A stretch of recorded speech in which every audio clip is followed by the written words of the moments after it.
हमारे साथ बातचीत के लिए इस वक्त समाजवादी पार्टी के दिग्गज नेता और आजमगढ़ से सांसद धर्मेंद्र यादव जी हम उनसे बातचीत करेंगे। सर, उपचुनाव की तारीखें नज़दीक आ रही हैं, किस तरीके की तैयारी है? क्योंकि इस समय उत्तर प्रदेश के मुख्यमंत्री योगी आदित्यनाथ का एक बयान, बटेंगे तो कटेंगे, ये नारा काफ़ी सुर्खियों में चल रहा योगी जी को जनता ने जो जिम्मेदारी दी है उनकी पार्टी ने, वो तो काम कर नहीं रहे। चूँकि काम कुछ कर नहीं पाए तो अब अपना चेहरा कैसे छुपाएं, इसके लिए तरह तरह की नफरत भरी राजनीति वो पहले भी किए हैं और अभी और बढ़ चढ़ के कर रहे हैं।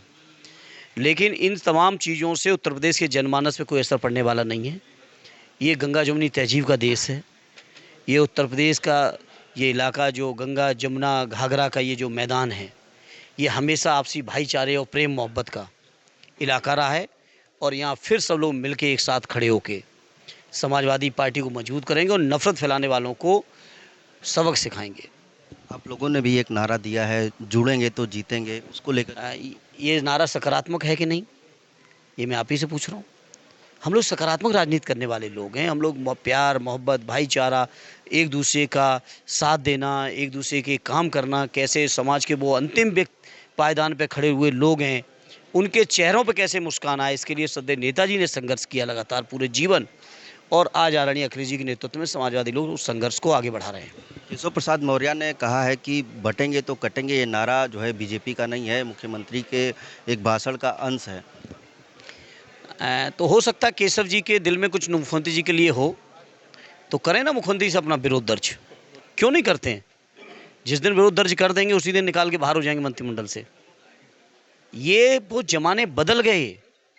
सदैव नेताजी हमेशा कहते थे कि बीजेपी कई मुंह की पार्टी है।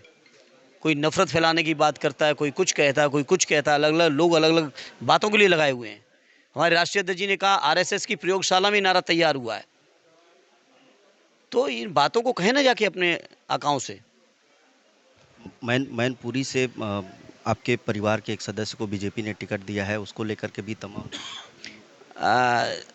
बीजेपी के लोग पहले परिवारवाद के खिलाफ चल रहे थे, आज सोच रहे हैं कि परिवारवाद अपना के ही हरा पाएंगे।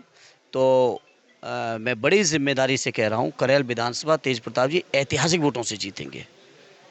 और करेल तो जीतेंगे ही जीतेंगे। करेल के साथ बची हुई बाकी भी सीटें हैं सारी, उन सभी सीटों पर समाजवादी साथी जीत के आ रहे हैं। चाहे कोई फार्मूला अपना लें, अब जनता के बीच उनका कोई फार्मूला चलने वाला नहीं है।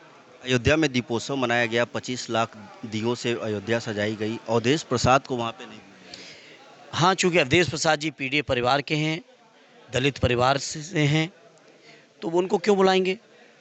यद्यपि इनके बुलाने या न बुलाने से आदरणीय अवधेश जी के सम्मान पर असर नहीं पड़ता है, क्योंकि अयोध्या और फैजाबाद के लोगों ने माननीय अवधेश प्रसाद जी को जो बेहतर से बेहतर और सबसे बेहतर सम्मान जो दे सकते थे, वो अयोध्या की जनता ने दे दिया है।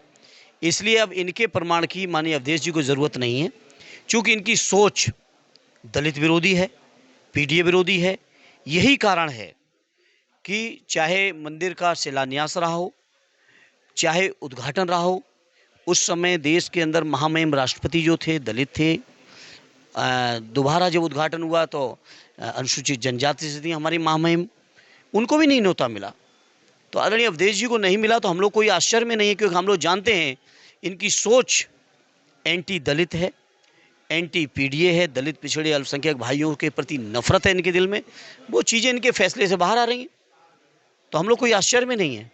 एक आखिरी सवाल, उत्तर प्रदेश में कानून व्यवस्था को लेकर के क्या कहेंगे? जिस तरीके से मोहित पांडे की पुलिस कस्टडी में मौत हो गई, उसके बाद कानपुर में डीएम आवास के ठीक बगल में जो है एक महिला का शव 6 महीने बाद बरामद किया।